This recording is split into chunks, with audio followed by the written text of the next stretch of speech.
right, here we are at Silverstone for week 2 of the championship. I've got Jay with me again. How you doing? Great, great. Excited for the second race here. First, I want to just go through, put up the championship as it stands right now after week 1. Currently, we have Aiden Hasbrock in first, Mike Bowen in second, who was not going to be able to make tonight's race. Alex Moda in third, and see through the championship points.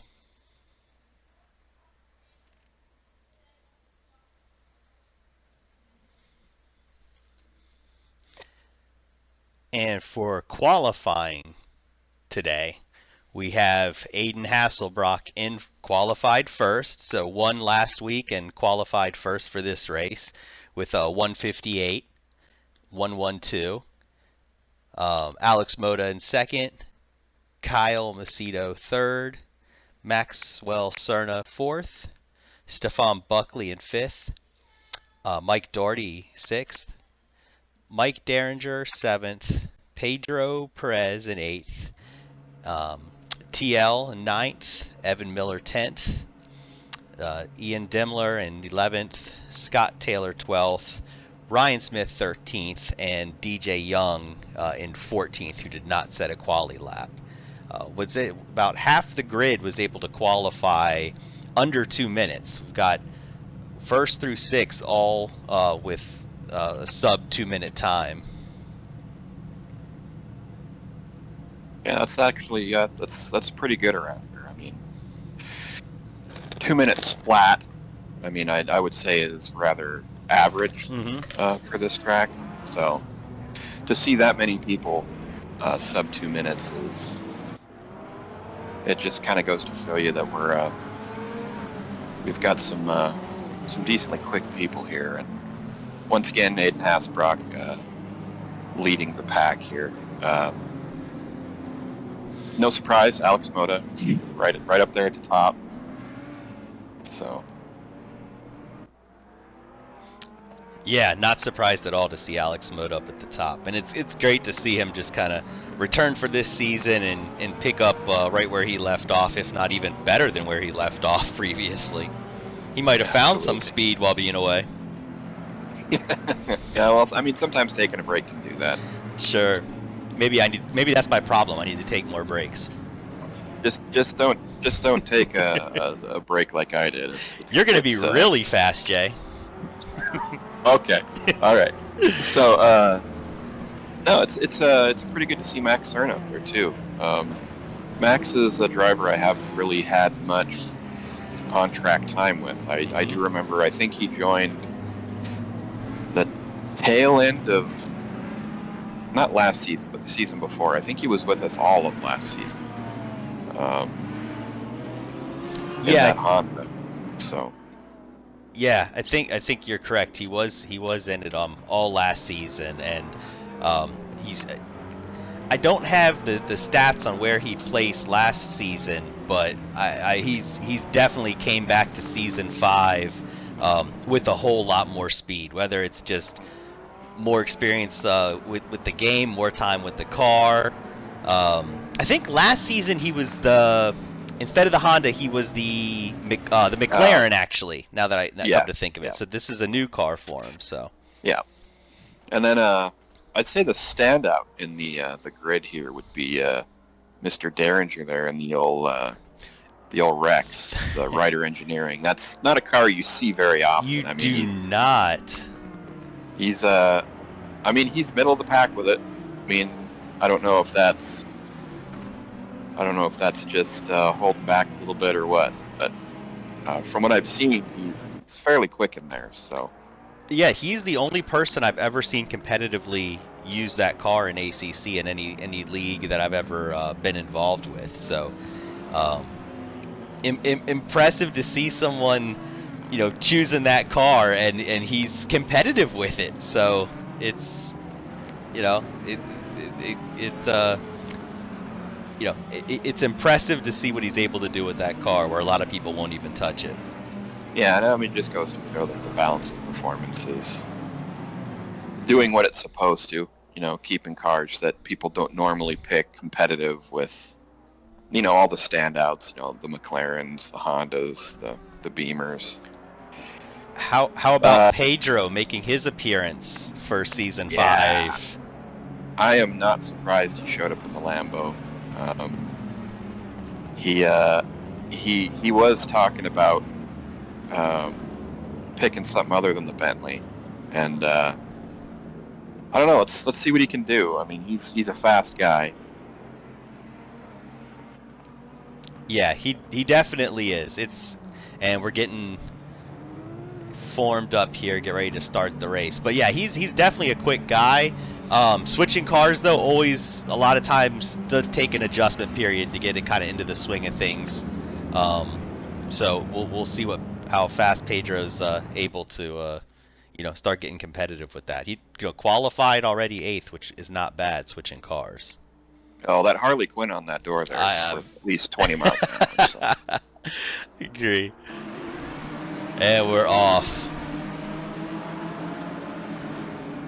And T1's always a scary prospect. It is. I don't really think it matters what track you're on. That's a good point. I've never felt calm turn 1. Oh, seems pretty. Yeah. So Cerna looks like he kind of got off the race line a little bit. He's trying to find his way back onto it, but yeah, maggots and Beckett's will do that to you. I mean, if you go into the first part of that complex even just a little bit wrong, stuff can go off the rails pretty quick.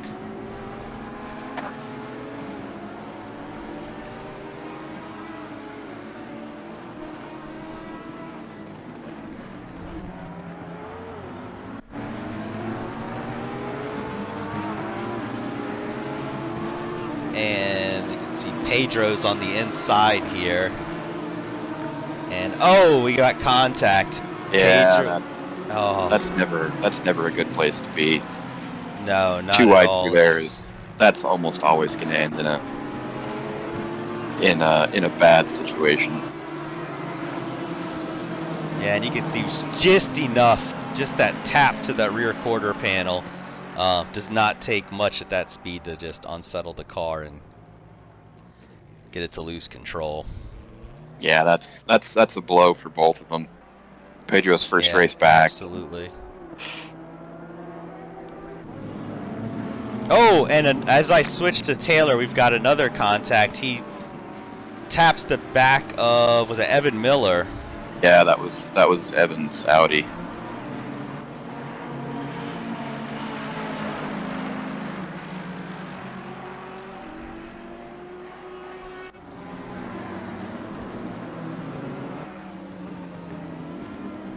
Well, I mean, it definitely could have been worse. I've True. seen some pretty absolutely horrible lap ones, and that was not bad. And was that Smith going around the outside of Young there? I do believe yes. I seem to remember that he's rocking the Sky livery. Very nice. Good to see Smith. He's already moved up from where he qualified, so great.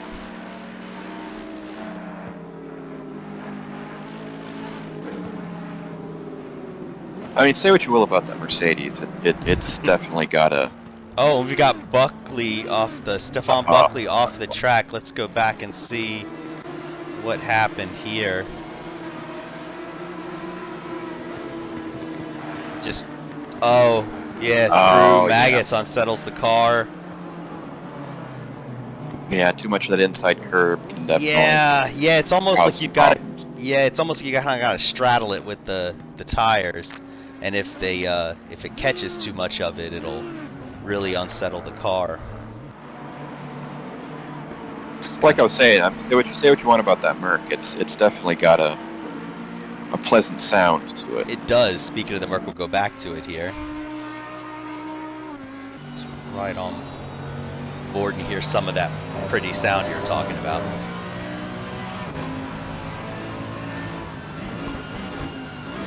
as he chases down Smith. Yeah, a little bit deep coming through there.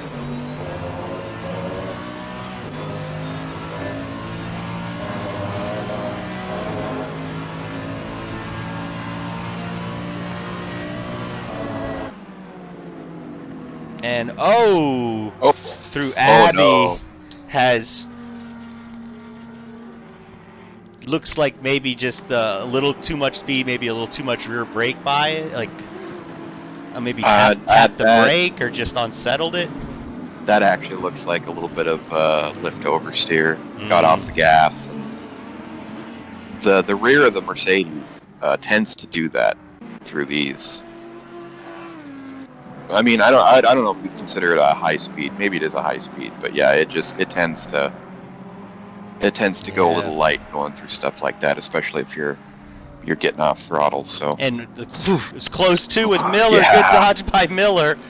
yeah, Ah. that was almost a real bad situation. Yeah, and it wasn't even something where he was trying to rejoin. It looks like it's just the way his car lost control. It took him back onto the track. So Yeah, we just about had a Mercedes Audi hybrid out on track there.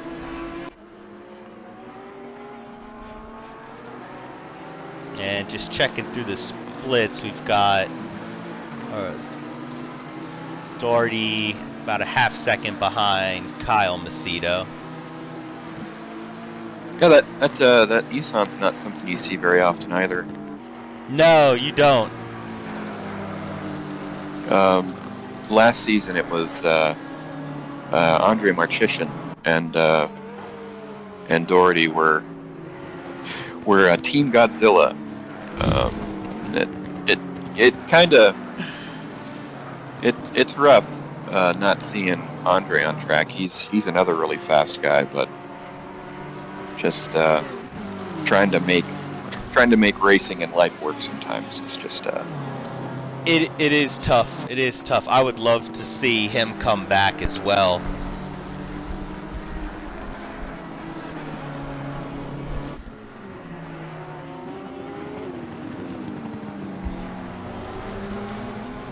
And I always enjoy seeing people use some of the not so common cars. Although I still think Derringer wins the award. Yeah, I mean, I think the only more uncommon car to see would probably be the Jaguar. Let's go through. So Hasbrock, just like last week's, kind of moved himself out to a decent lead. I think Moto's trailing about 2 seconds at this point. Yeah, it's a bit closer than it was last race. Last race was a bit of a blowout. So, I mean, kudos to Alex for keeping things as close as they are. Yeah, it'll be interesting to see here. He's got him just under 2 seconds. We'll see if, as Moto kind of settles in, if he can maintain or start making any kind of progress. Behind Moto, we have Macedo. And it's all the more impressive from Kyle, given that he only drove this track for the first time about 1 day ago, I believe. Yeah, so Moda's up to about 2.2 now. So, I mean, Hasselbrock is sort of creeping ahead. He doesn't quite have the legs that he had at Spa, but it's just inch by inch.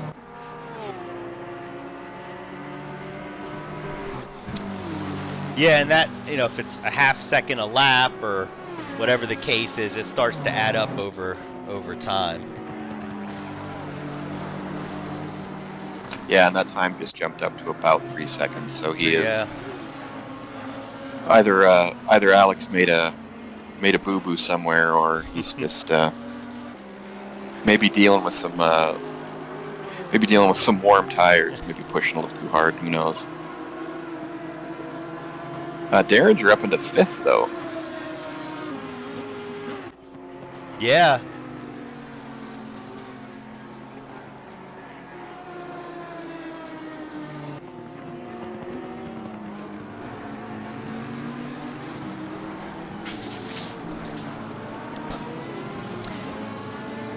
Let's see. got pretty much Darty on Macedo is one of the closest battles at the moment on the track. So we'll stay with this for a little bit.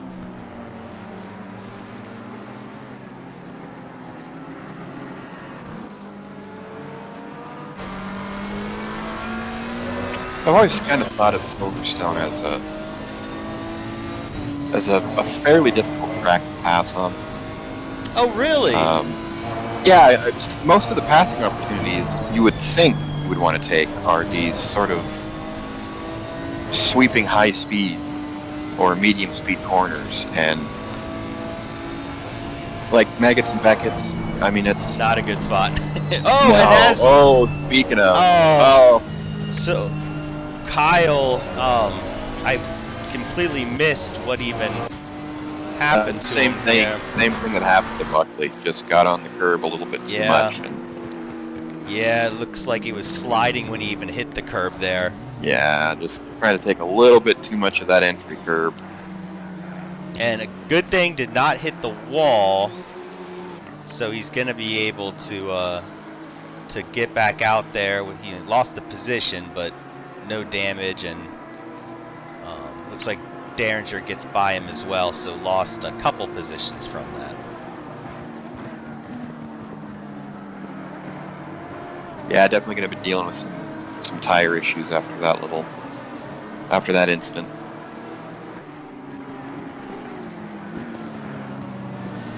It doesn't look like there's any damage to any sort of front arrow or anything like that. So we're talking about the difficulty of, you were talking about the difficulty of passing at Silverstone.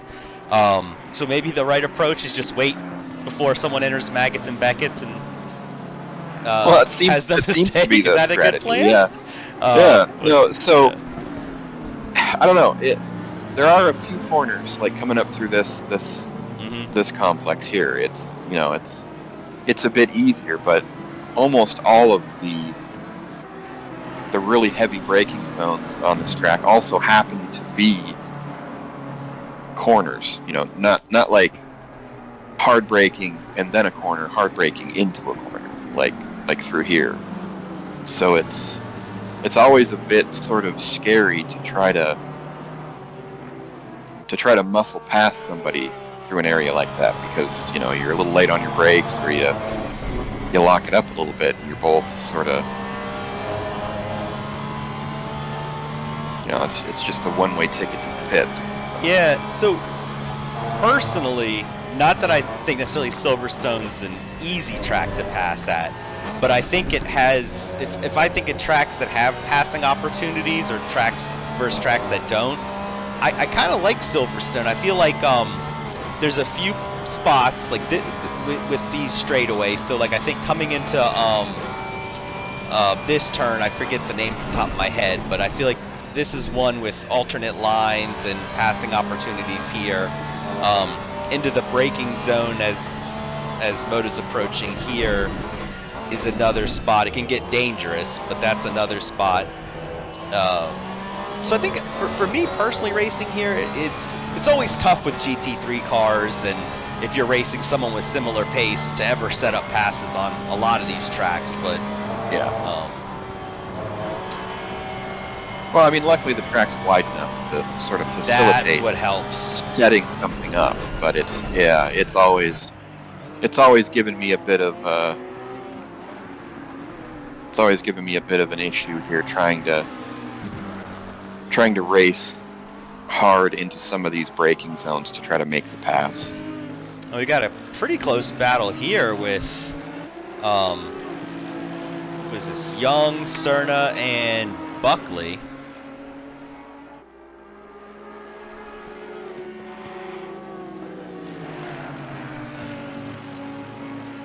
Oh, a little bit wide.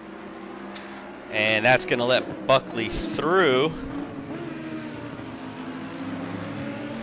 I wonder if there's not a bit of frustration going on with Max here, starting high up, and then sort of having to work your way back up through the field. it's never a great feeling, and No, sometimes you gotta.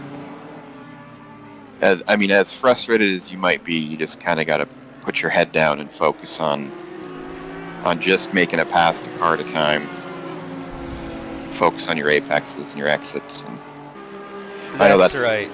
that's kind of a that's kind of a trip coming from me. One of the most tilted people on track, but Well, but I think you have a good point. Like it really does when you get involved in an incident early, or something happens early that puts you back.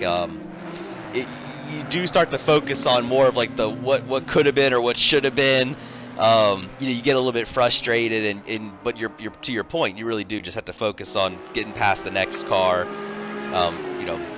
Keep focused on the turn coming up, the braking, your brake marker, all of that. Because if you start getting in your head too much, you start making more mistakes.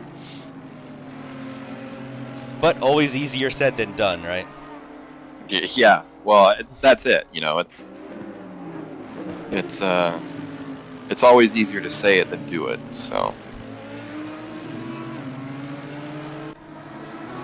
And we got Macedo is all over Derringer at the moment.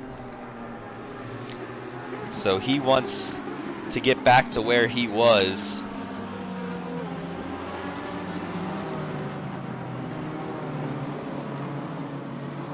Before Kyle had that incident earlier, what took him off track. So he's gotten back up behind Derringer. Pretty locked on to him at this point.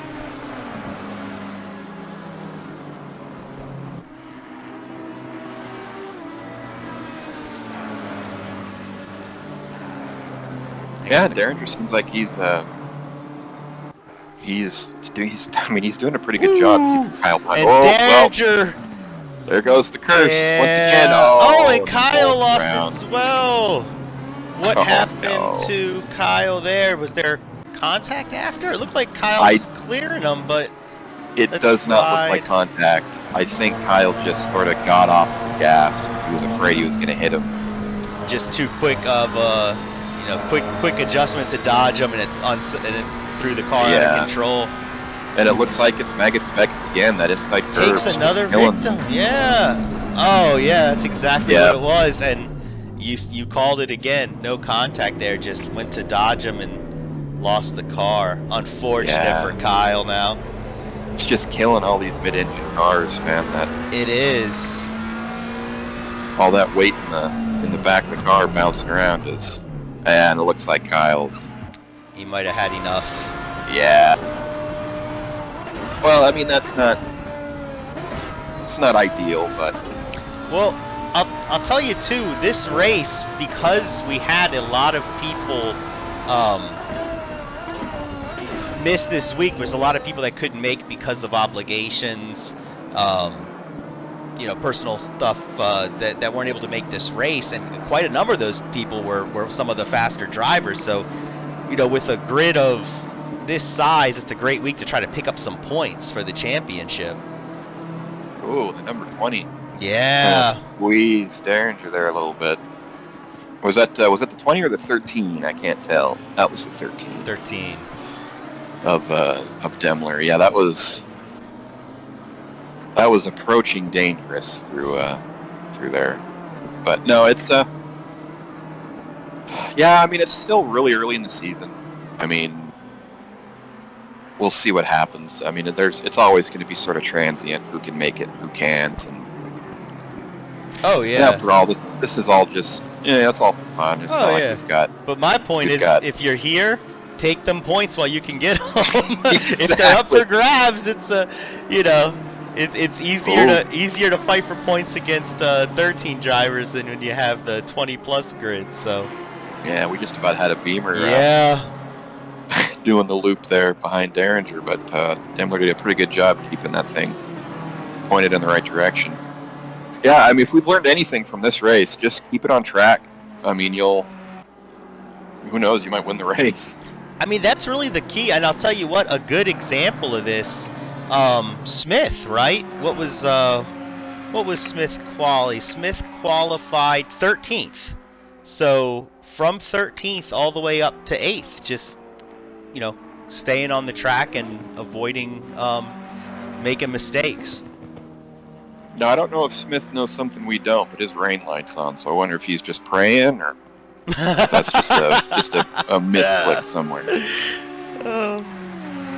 I hope that's not a premonition of something to come. We had season 1, I think, was a complete flooding of Silverstone. Oh, don't remind me. That was Marchician's first win in one of the championship races.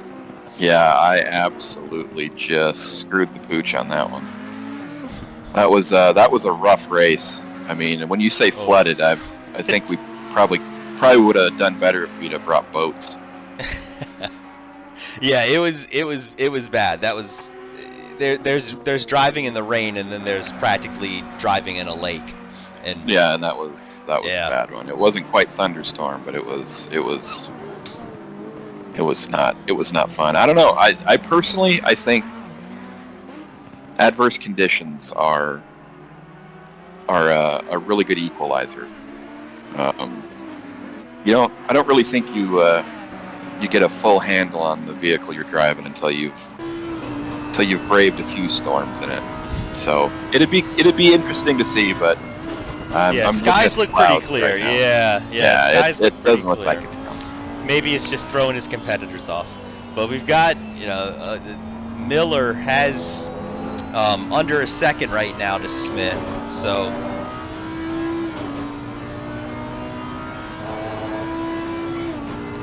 Miller wanting to better his position.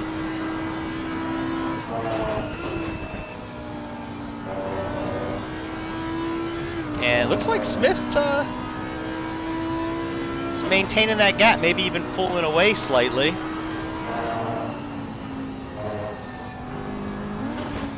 Oh, just hold my breath every time someone goes through there. And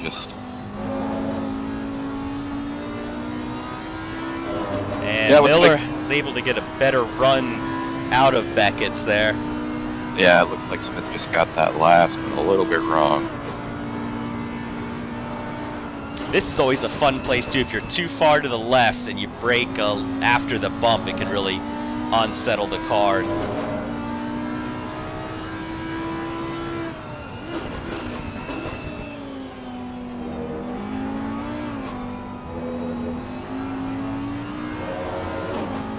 Yeah, some pretty good measured driving here from Evan. Doesn't seem like he's pushing too hard to try to get up onto the back end of Smith. So no, taking his time, and to Smith's part too. Smith not looking panicked or that he's overly watching his rearview mirror, making mistakes. I don't know how long Smith's been sim racing in general. I know he's newer to our league this season. But he's showing maturity here with Miller all over the back of him. Well, one thing I can say is it always looks like you're much calmer from this far away. I guarantee if we were in that cockpit, it would be. I think the alarms are sounding right now. I've had people tell me that too in a fight trying to keep someone behind you. Oh, but you look so calm. It's like, well, yeah, looks can be deceiving. Absolutely.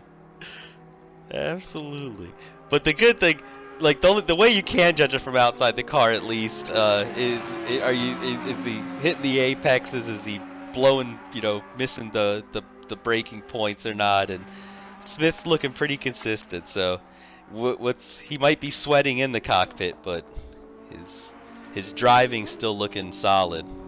Yeah. Oh. Every time I see one of these cars bounce over these curbs, I just get. Oof. Yeah. Yeah, it's not a good feeling being in a car bouncing like that on track. It can very, very quickly turn into a passenger type situation. Yeah, especially these mid-engine cars, right? Yeah.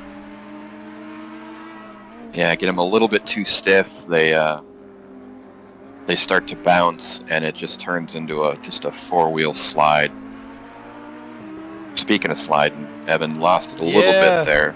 he had started to work his way closer to Smith, and then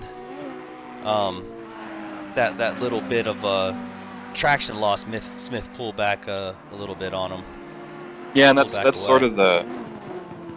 of the other side of the coin. You know, you working your way up close to somebody. The closer you get, the harder it is to keep that distance. Oh, yeah. You know, Harder to.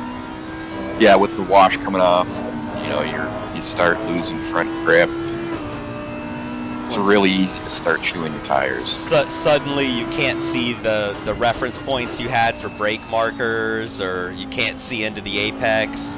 The closer you are to somebody, it has a lot of different challenges.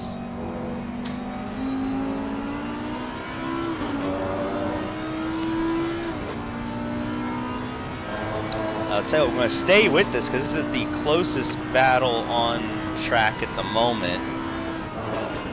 We do have...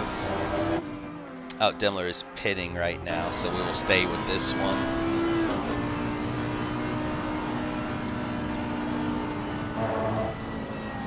So, yeah, and you can sort of hear the pensive nature of that entry to Smith, little bit wide. Oh, now we got a side by side coming down the straight. And it looks like Evan pulled it off. Yeah, he got in front. Now he's just praying that Smith stops in time, which he does. Yeah, that's always one of those, like I said, one of those scary corners. This one and here, right? Yeah. Yeah. Close. That was, but no contact. He got it stopped in time. Yeah, I always wondered if we're gonna get dive bomb going into that really wide right-hander. People really love to put their nose up the inside, but then sort of forget that that's only half the battle. You got to then actually make the corner.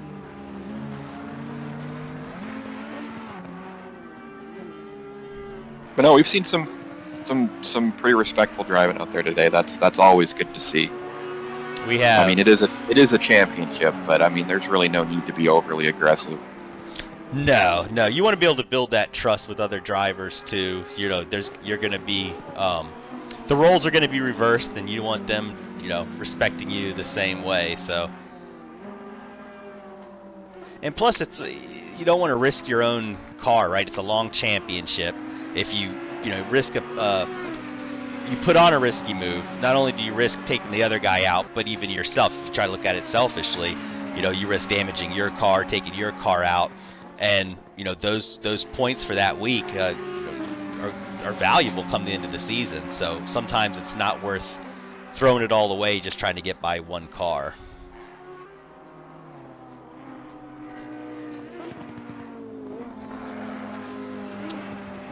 One thing about sim racing, though, is there really are no team budgets that you have to stick to. So you total a car one race, you don't have to worry about maybe not having the money to fix it by the next race. Well, and that's why I like the championship format too. Because if you go on a single race by race where only that race matters, people are more willing to kind of roll the dice or throw it all away for a single race. But when you go into a championship where the points accumulate, you've got the multiple races going to the championship, it helps people kind of give some extra thought and some extra caution. Plus, just the group here does a good job of being respectful and trying to be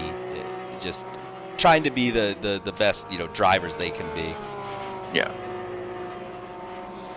The hour-long race format really changes things too. I mean, when you've only got 15 minutes to make a move and potentially win a race, it's much easier to sort of just lick the stamp and send it. Sort of a Jesus take the wheels type situation. Yeah, that's an excellent point, because the hour, like you said, you've got no rush to get by that person. So we got Hasbrock in the pits right now. I guess we're going to start to see guys going in. it's going to start changing the leader. So that lets Moto, who did not pit, get into first place. Yeah, much like last race, I'm not sure which strategy is the one to go for here, the overcut or the undercut. I guess we'll see. I mean, at this point, if Moda can keep ahead of Hasselbrock via pits, it's going to be a fight to keep him behind on track. But like we discussed at Spa, if you know where to put your car, you can slow down a much faster driver and keep the advantage. And I mean, I don't want to sound like I'm the kind of guy that would back another car up into traffic. But hey, if that's what you got to do, get the guy behind you focused on the guy behind him, and then do what you need to do.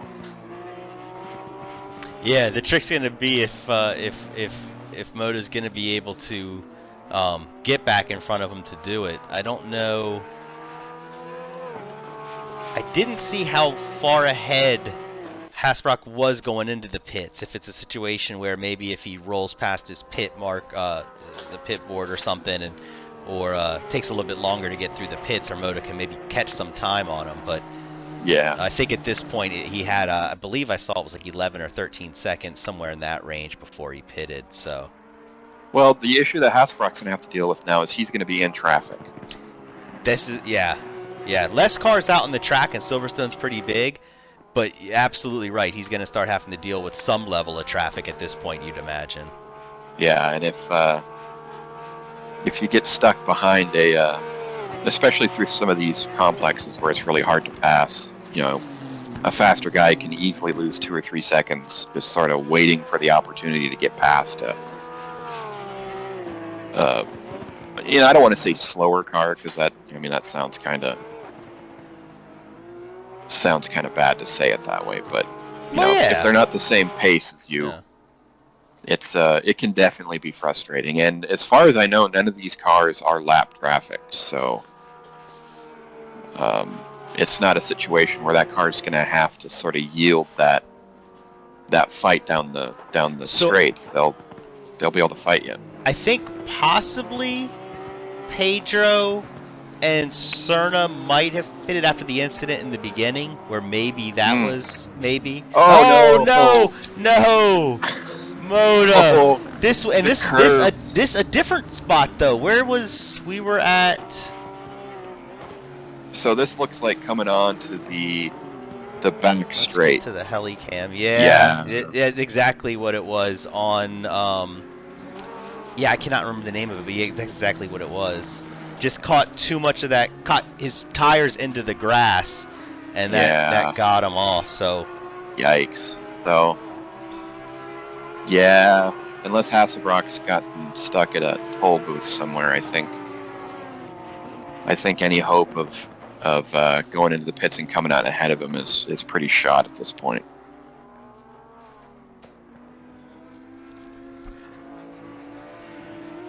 Yeah, that's rough. That is rough.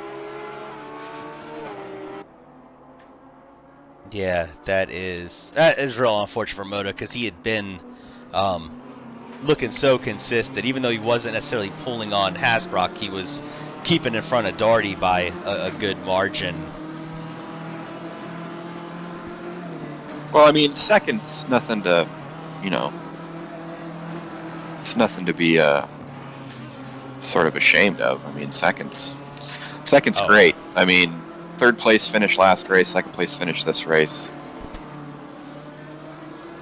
If points are what Alex is after, then he's definitely sitting in a good position. I just saw Pedro let a car pass there, so yeah, exactly. He must be lap traffic. So. Doing the right thing though. I mean, not holding someone up. You guys up. Yeah. Yeah, Pedro, he's a respectful driver. He's been on both sides of it. There's plenty of times he's been passing lap traffic, so. Looks like Hasselbrock just sort of rolled the dice going through Maggots and Beckett's, and luckily he Didn't came roll out snake face. eyes. Yeah, he came out facing the right direction. But getting off the track there is always just terrifying, to put it lightly.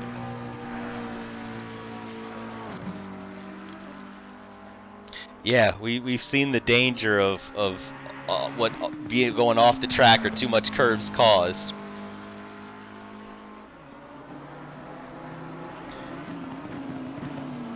And that's the thing too. At this point, when you build up this kind of lead, I mean, right now he's only showing in fourth because of the fact that the cars in front have not pitted yet. But you'd imagine, barring some big mistake, that once those cars pit, we should see Hasbrock right back out in first. But when you're in these kind of situations, Jay, how do you play it? Do you like to keep the same rhythm of kind of pushing your limit, or do you settle back a little bit? How do you play it when you're this far ahead?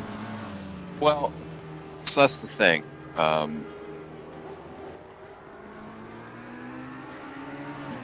You obviously don't want to take any risks you don't need to take. I mean,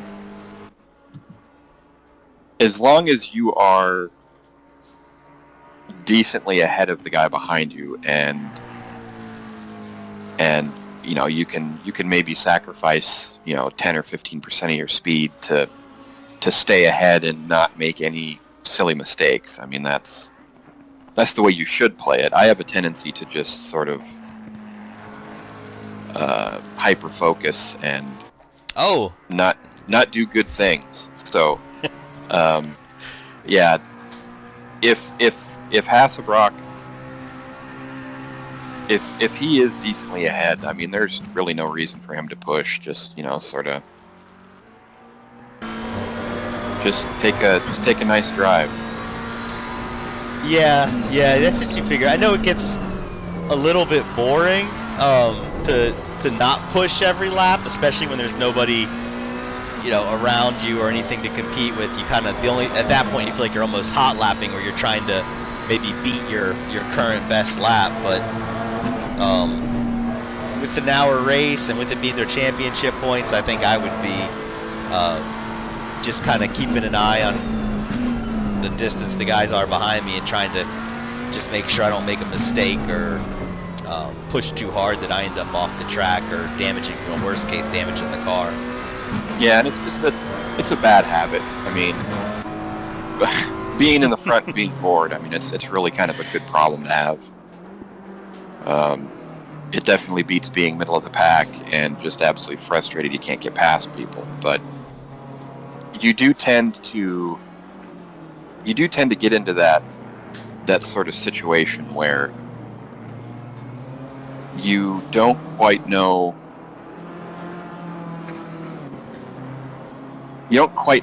how far the guy is behind you.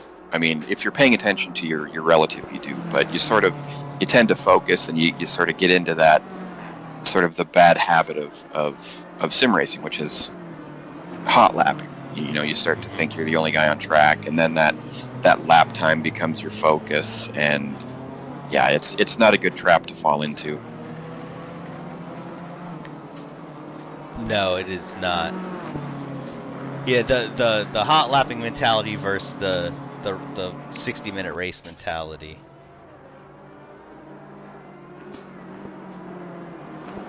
So we've got TL here, 6th place. There's about 12 seconds behind the car in front of him, which is Derringer. But I'm sure TL's still happy he qualified 9th, I believe. So up to 6th right now. So I'm sure he's pretty pleased with himself. Well, yeah, I mean, you should always be pleased if you finish higher than you qualified. I mean, that is the definition of progress. So yeah, it's a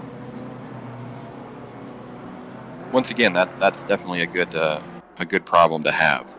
Now, not a good problem to have is that Ian Demler is about 2.5 seconds behind, and might be closing in on him, wanting to take that Yeah, sixth place. yeah, that's another thing that happens is, especially if you know the guy behind you is reeling you in, is Oh, getting right. focused on that relative, and just that sinking feeling Yeah. of, oh no, another 3/10. Impending doom. Exactly. But at the same time, it's like when you're going through that as a driver, um, it's almost it's more dangerous to focus on it, because just like where you're chasing behind another driver or focused on another aspect, or you just make a mistake and you're focused on that previous mistake. When you have a car behind you and all you're doing is focusing on that, you start to miss blowing through braking points, you miss apexes, and then you start making the inevitable happen even sooner. So Exactly. I know some guys will actually like turn off their indicator to say how far the car behind them is, just so they don't focus on it. And I've known other guys to not even use a rear view mirror because they don't want to see the car back there. Um, so Yeah, I'm less a fan of the no rear view mirror. yeah, It's always nice to know if there's someone behind you. I mean, I I guess agree. there is a radar, so I mean, you're not completely clueless unless you've got that turned off too. But But it's nice to know. yeah, It's nice to know when you have someone right there on you. Uh, exactly. and just making it past Pedro there. It's TL.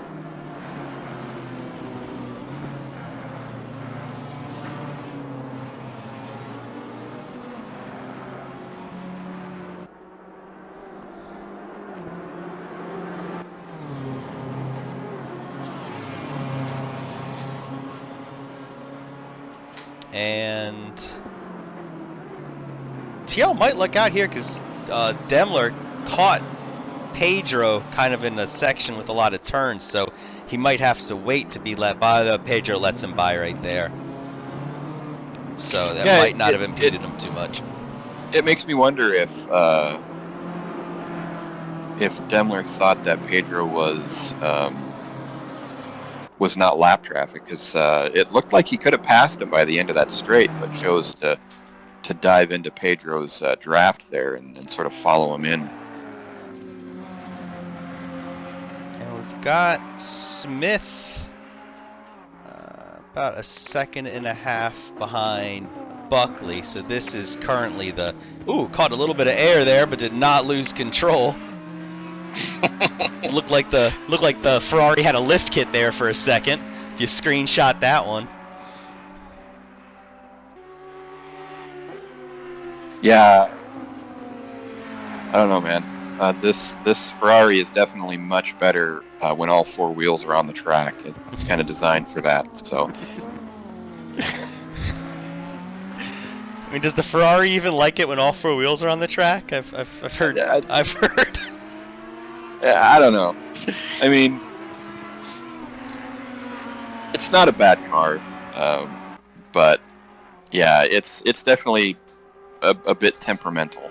Yeah, after the 1.8 update, I heard a lot of Ferrari drivers say it just wasn't quite the same as what it was before that. Yeah, it's definitely a bit more loosey goosey than it used to be. But just like any sort of mid-engine car, if that back end starts bouncing or losing traction with any sort of lateral force on this thing, it just turns into a merry-go-round. And we'll keep changing back and forth. I see Demler has made it to 1.6 seconds. So I think previously we were looking at 2.5 seconds behind, and he's cut that down to a second and a half. Ooh. So if TL wasn't watching the difference, the time difference before, I'm probably paying attention to it now. Hopefully not too much. But. Well, hopefully he's starting to figure out where Demler's catching.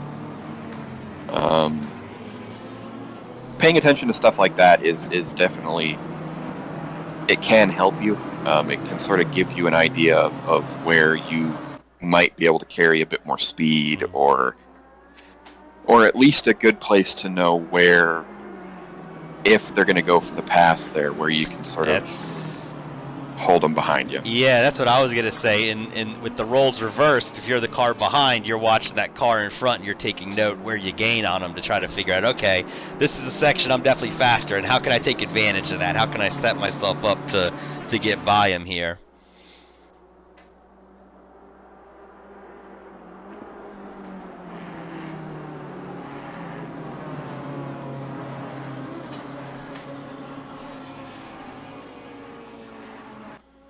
Yeah, and it's almost like they swapped. I see Smith's now 2.5 seconds behind Buckley. So Smith lost a second on Buckley while Demler gained a second on TL here.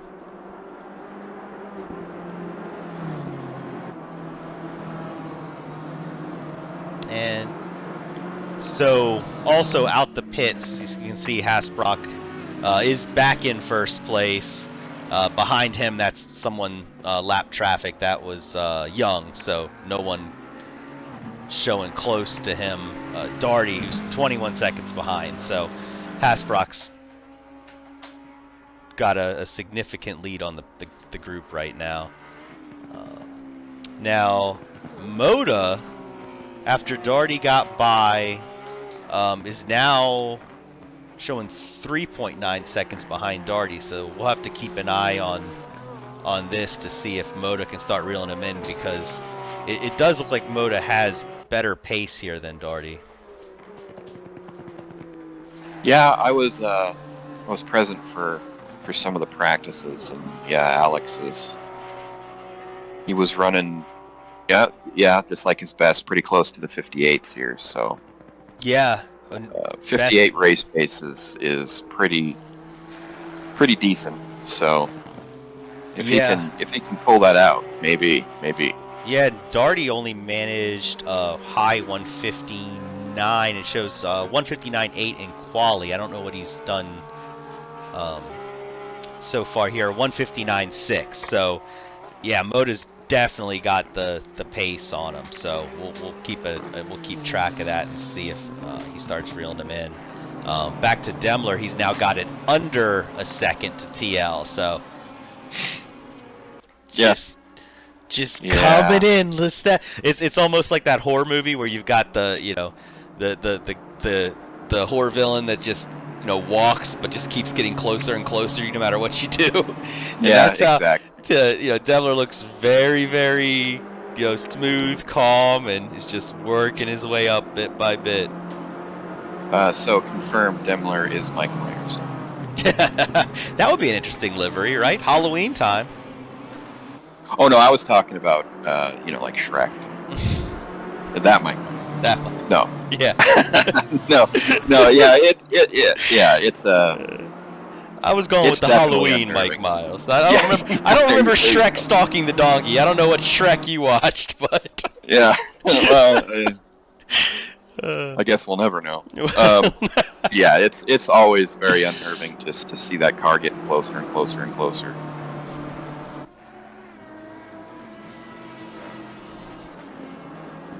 Yeah, at this point he's 3/10 behind, so he is all over the back of TL right now. I'm sure he's feeling the pressure.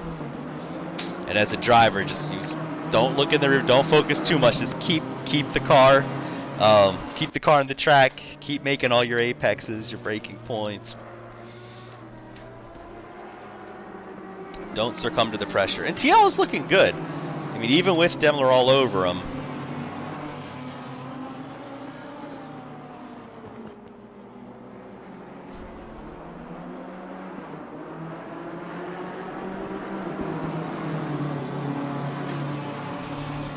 Yeah, it's all part of the mind games, though. The trying to intimidate the guy in front of you into making a move. Just trying to take up as much of that rear view as possible. Yeah. Some guys are more susceptible. Some are just seemingly immune to it.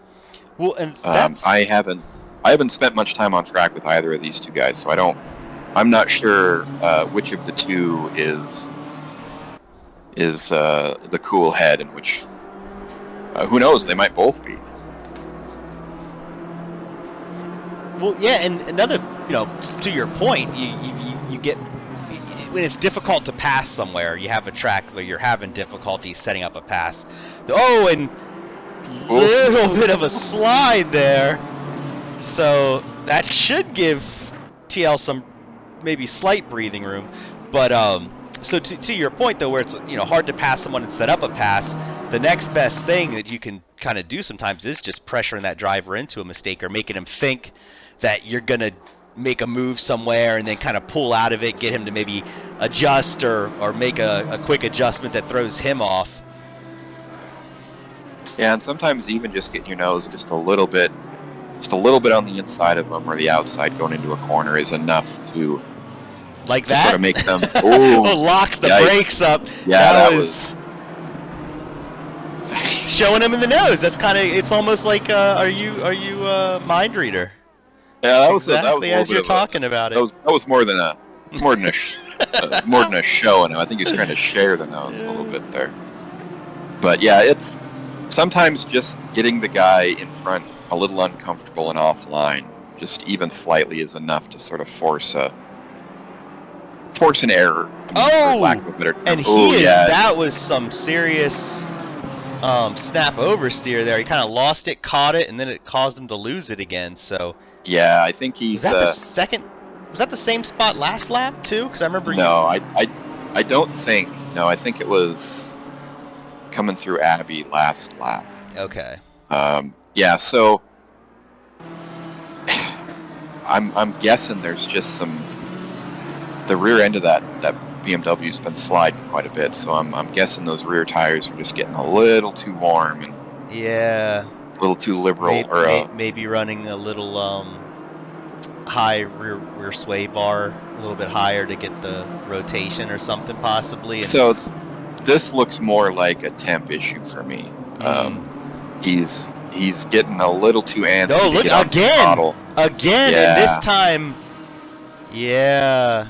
Ouch. Yeah, that's not good. That is unfortunate because, fortunate for, I guess, depending on who you are. For TL, fortunate, but for Demler, he was making good progress on him, and then to have that happen and suffer damage now, so that's going to really impair the remainder of his race. That we're past the point where everyone's pitted, so. Well, I mean, and the good thing for Ian here is he's not going to have to worry about oversteer anymore. No. Poor Ian, because he was doing a great job catching him. Yeah, he was. And we were talking about how solid and consistent he was looking, but like you said, he got a little too much heat in that tire. Something changed with the car, because I don't remember the car looking like that or reacting that way, so you probably bring up a really good point with it being the tire temps. It could even be traction control, trying to get that little extra bit of grunt out of a corner, maybe getting a little antsy on throttle application. And when you're trying to catch a car, that becomes a big problem. Is I'm not getting enough drive out of this corner. I need to get on the throttle earlier, and that almost always leads to pain.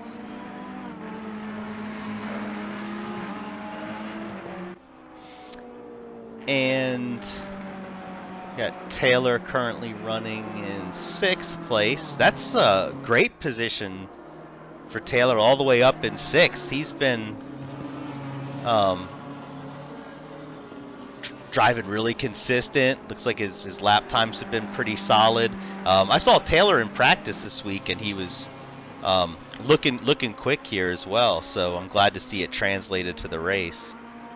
Yeah, and if there's any guy on track that really kind of deserves to finally have a race break good for him, it's definitely Scott. Yeah, I mean 12th. I'm looking right now. He qualified 12th, so all the way up to 6th. That's fantastic. He's got to be feeling great about himself.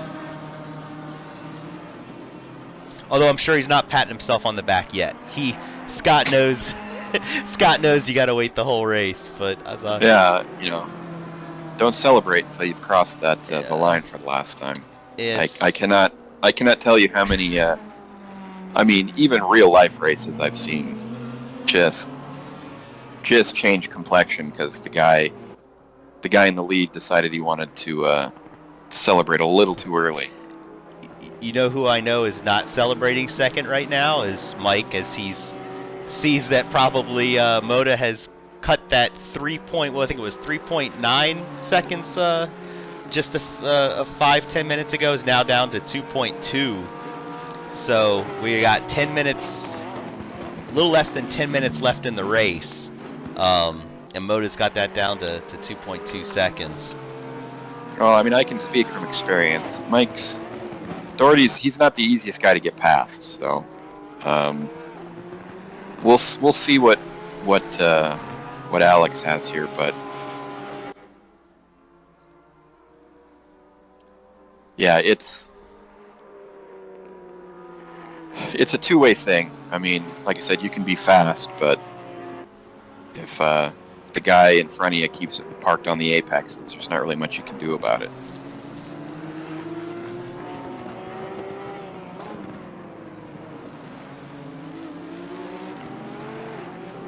And if I were Doherty, that's exactly what I'd be doing right now, is just keeping that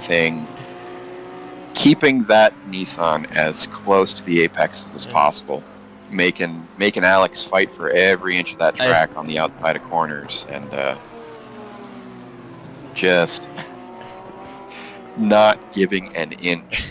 I mean, this is for second and points. Yes, so. It's big. It's big. Yeah, I'll say from Doherty's standpoint, I think looking at about 1.5 seconds, you're not at the situation where you have to defend yet, but you're just focused on not missing that apex. You want to do damage mitigation, right? You're like, okay, exactly. He's catching me, but I want to limit how much he catches me. Is what you're looking at this point. So yeah, there's no point in defending clean air. So right, or understanding that it's understanding coming. Not sort of getting too defensive too early. Just I mean, I'm sure from Alex's perspective, just dragging it out as long as possible. And we got Miller is all over the back of Smith right now. So Miller would like to make it from 10th to 9th, and he's, I'm sure, looking at the time too that we got about 6 minutes left in the race. So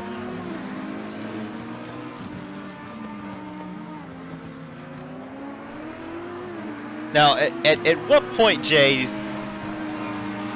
when it gets to be the last lap, how do you try to set yourself up even to be at to be near the car at the right point to try to pass somebody? Well, so it all depends on how long you've been behind the car. I mean, like we talked about earlier, it's a lot of racing and figuring out where you can pass and where you can hold someone behind you is all about figuring out where they are, where they're slower and where you're faster. And as we were talking about it, sorry to interrupt, it looks like Miller made it past Smith. So I just went back to catch it. It looked like Smith moved over. Yeah, he let him by almost. Yeah, it does. I wonder if Smith knows that he's not going to be able to keep Miller behind, so just let him through. I mean, it's definitely sportsmanlike behavior. Not trying to hold someone back from maybe where they could finish higher. Should Doherty do that with Moda right now? Because Moda is now down to 1.2 seconds. And is definitely the faster driver. Look at this. That's the thing. You definitely know that Alex right now is keeping very detailed notes about where he's catching, where Mike's pulling away, the lines that are being used through these corners, and that's when you get close to a car and it's the last lap, and there's a specific section that you are faster through. Everything hinges on trying to close the distance as close as you possibly can before you get to that point. It doesn't really help you if you're 4/10 faster, but you're 5/10 behind. So, really trying to trying to keep that distance as small as possible before you get to that point is really what you're focused on. That makes sense. It's good advice.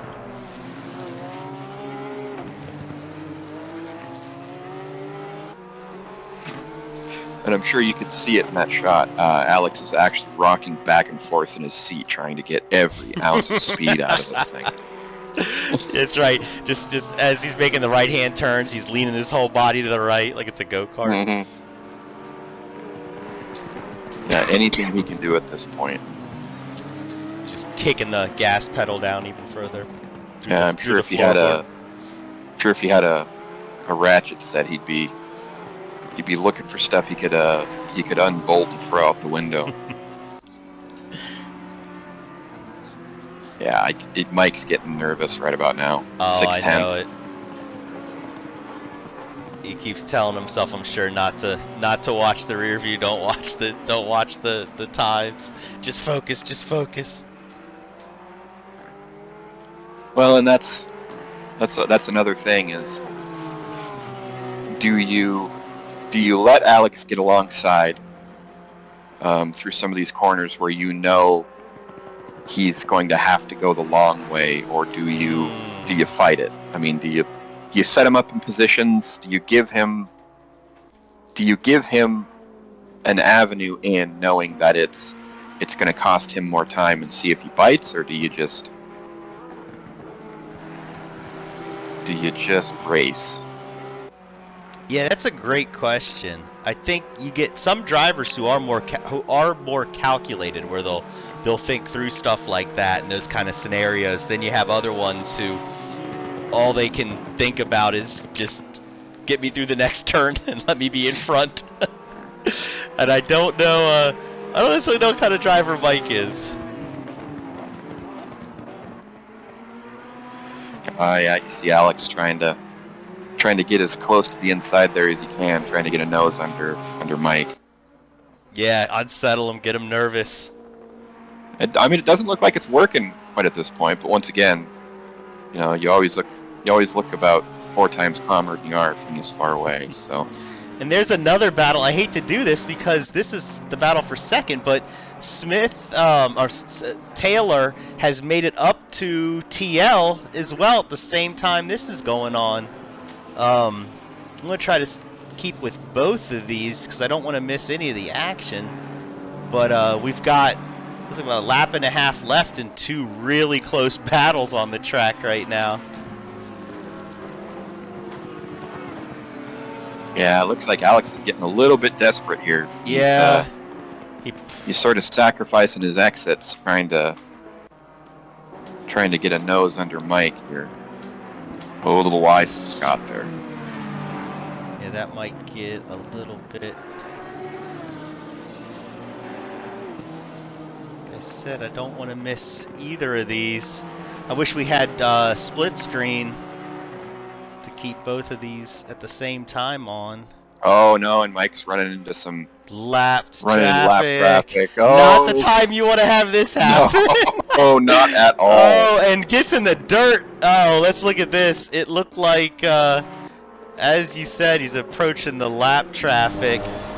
And he might have coming from Smith's perspective here. There's not really much you can do. No, I mean, you just try to be predictable, right? That's all you can do. Yeah, and Darty comes you hold in your line, you try to be predictable. Actually, it was a lot safer looking than it looked on the replay where there was the dirt kicked up. But both make it through, so Darty did not escape danger. And kudos to all 3 of those guys. Yes. Yeah. And at this point, we had Scott just made it past. Oh, nice TL move. just got into 5th place. Wonderful move.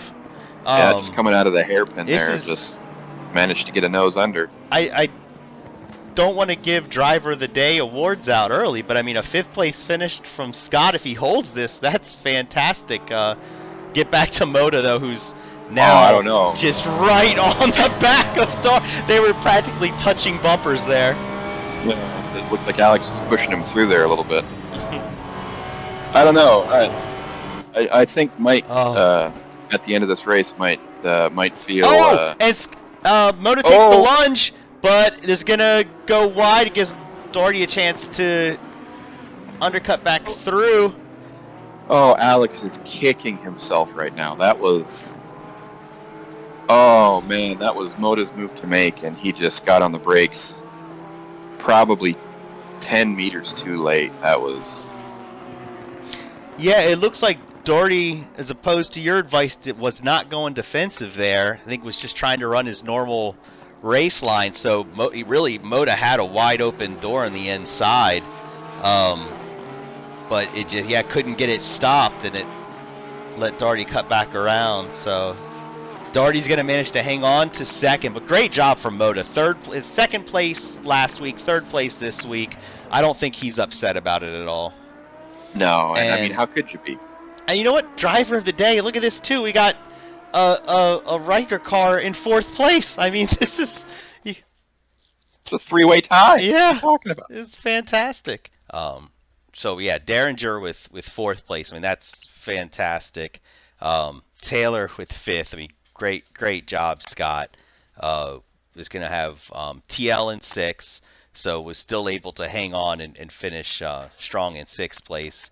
Demler seventh, Stefan Buckley eighth, Evan Miller ninth, uh, Ryan Smith in 10th, so finished inside the top 10 from qualifying second to last. So qualified 13th, I think 14th, and made it all the way up to 10. So that's great from Smith as well.